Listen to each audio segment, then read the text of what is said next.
Hey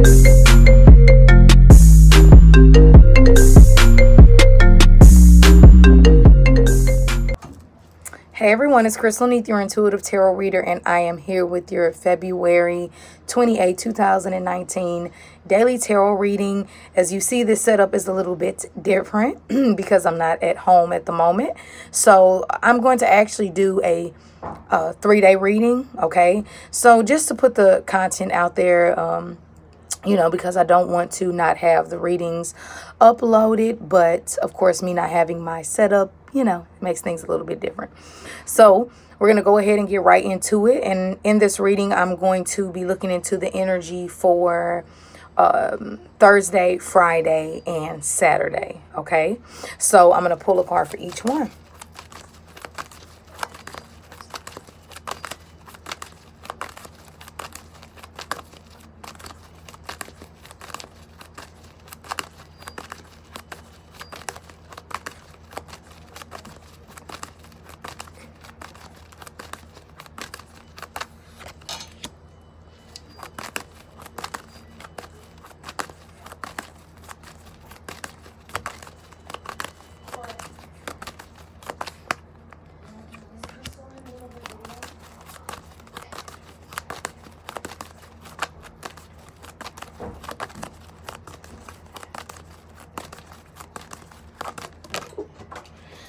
Ooh.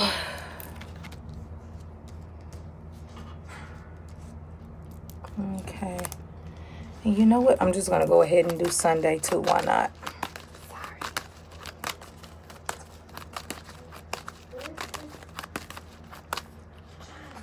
Okay, so first off, for tomorrow, we have the Four of Cups in reverse. So this is all about going within. It's introspection. The Four of Cups in reverse doesn't really say too much because it's reflecting. So it could be a lot of synchronicities. It can be a lot of, like I said, reflecting within yourself, reflecting within your emotional well-being. A lot of you all can be reflecting on life, okay? That's what this energy is about. For you who don't feel like that, oh, I'm really reflecting today, or just looking at your life or looking back at it, you might be feeling this energy of boredom. You know, and we all know when we get extreme boredom, we just get like, oh, I just cannot. But you have to watch it because it's also about overlooking your blessings. So if you're not careful, you can really, you know, overlook some blessings that have been presented to you. So keep that in mind for tomorrow. My overall advice for you would be to focus on the positive, most definitely. That's always the number one option.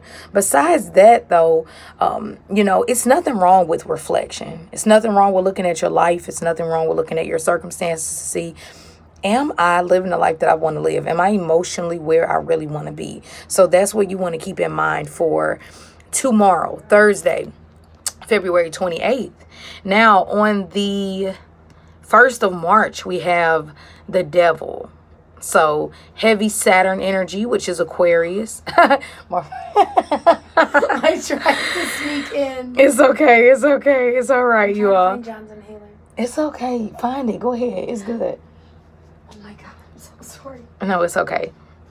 So for March 1st, Friday, we have the Devil card, okay? So this is all about Aquarius. This is all about Capricorn energy. With this energy that we have for Friday, you just kind of gotta, it can be self-sabotaging sometimes, and it can also be letting the subconscious go into overdrive. Did I make the right decision? Should I do this? Oh my God, maybe I shouldn't have done that.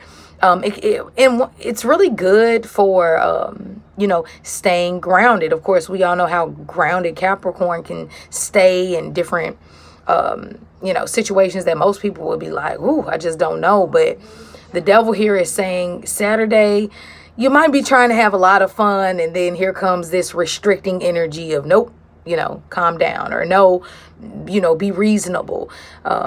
Yeah, so definitely. And I'm not sure. I guess that would be March 1st. Makes sense, especially with this retrograde energy. It can, you know, with Mercury being the inspector on Saturday, just watch it because, you know, like I always say, not the day to run the red light, okay? Because this is all about government and things like that. It's restricting, okay? So how do you come out of that? Do things that make you feel like liberated, you know, most definitely. Okay, Sunday, this is good. We have the Queen of Wands. She actually flew out the deck, so I'm guessing she was really trying to show her presence for the weekend.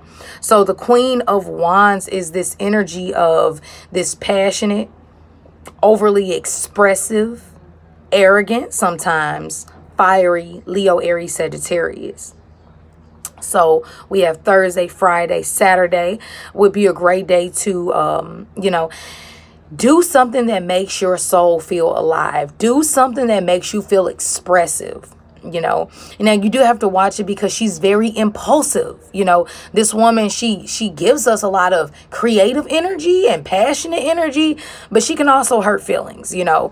And I always say the Queen of Wands is walking out of something. So you might be walking away from something too, like finally making the decision that I'm walking away from this friendship, or I'm walking away from this habit that I used to have. It's all about that.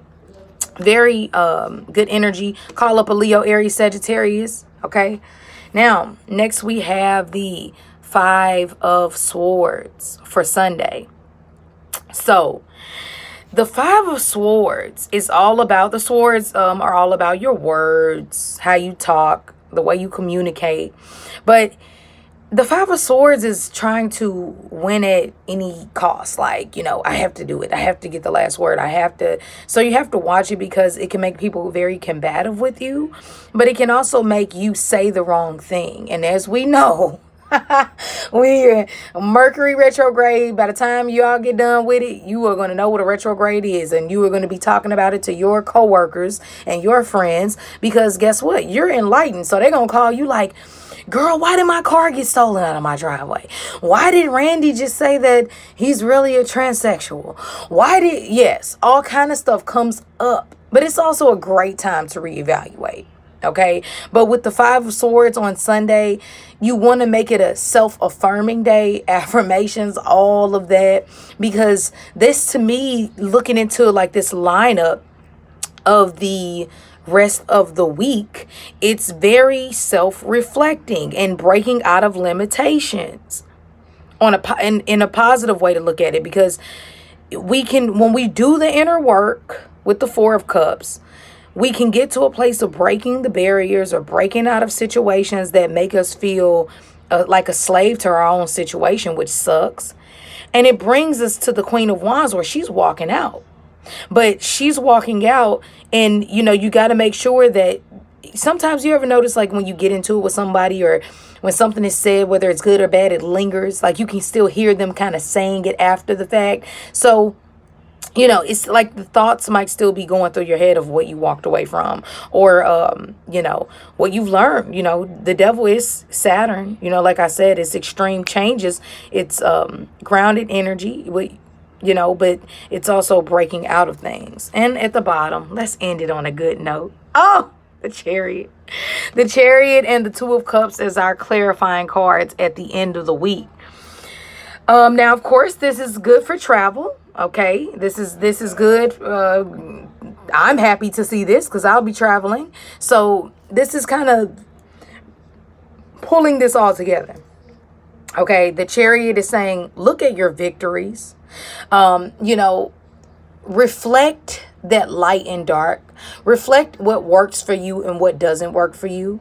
Think about where you want to travel. The retrograde is great for revising and re-editing. And the reason why I'm talking about it is because it's the strongest at the beginning and it's the strongest at the end. It's the strongest 3 days before March 5th. And it's the strongest, I think, 3 days after March 25th. I think it comes out. But regardless, you can re-edit, revise, be thinking about where you're traveling to. You know, those of you who make it out of this retrograde, which we all will, of course, but the ones who make it out and they're like, whew, I really learned a lot about myself, or I really re-edited or redid a lot with my communication. I really re-edited a lot. you know, and I should almost say not even coming out of, coming in with this energy. You're going to build some very strong partnerships. You're going to see, like they say, the strong relationships can last the test of time because they always make it a selfless thing. And they bring together this beautiful energy of the Two of Cups to make, you know, to make this equally yoked union. So what do I have to say? A lot of inner reflection to figure out, what do you passionately believe in? What do you love? You know, what doesn't work? What does work? What ways do you hold yourself back? And ultimately building a tribe, building some type of partnership or union with the people who vibe, they, you know, on the energy frequency you vibrate at. So really what I'm seeing overall, you all, thanks so much for being understanding. I know it's not my normal setup, but I definitely wanted to get a reading out there for the rest of the week. And as always, if you all need to book a private reading with me, you can always do so by emailing me at crystalneath@gmail.com. Besides that, I will see you later. Yep. So talk to you later.